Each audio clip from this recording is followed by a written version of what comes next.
Hello, I'm Dr. Rasor. Welcome to the 5-Minute Thinker, where we spend just 5 minutes thinking about the deeper questions of life.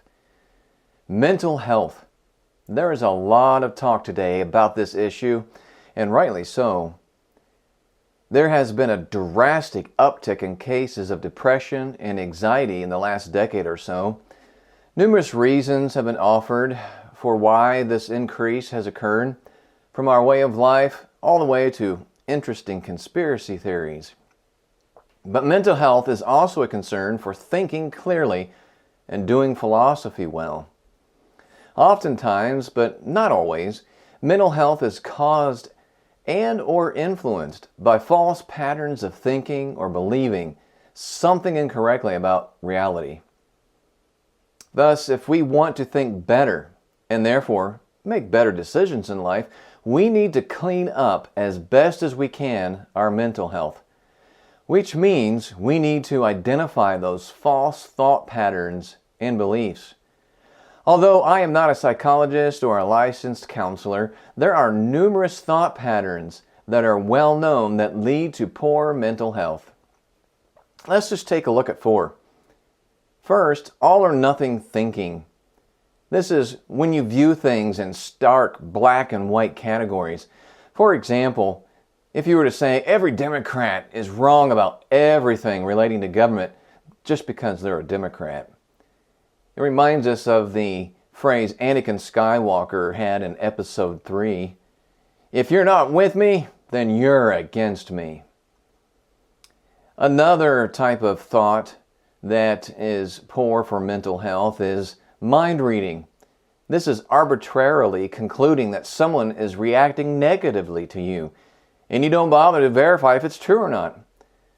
Let's say you had a fight with a spouse and you start to think of all the things that he or she is going to say next, and so you try to come up with a response to, quote, show them up. Another poor thought pattern is fortune telling.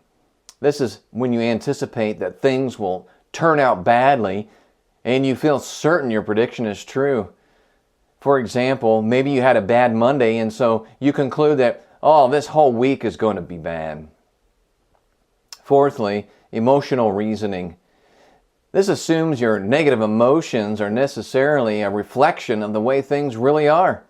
Let's say you get into an argument with a loved one and you feel very hurt.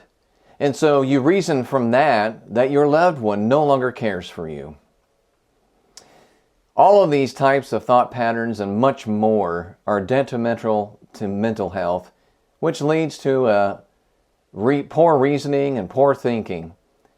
My good friend and colleague Gary Osmundson writes in our multi-authored book, A Christian Introduction to Philosophy, quote, "Those irrational thought patterns and or behavior patterns contribute toward inaccurate interpretations of reality, unjustified beliefs, irresponsible behaviors, and irrational thoughts, feelings, and emotions.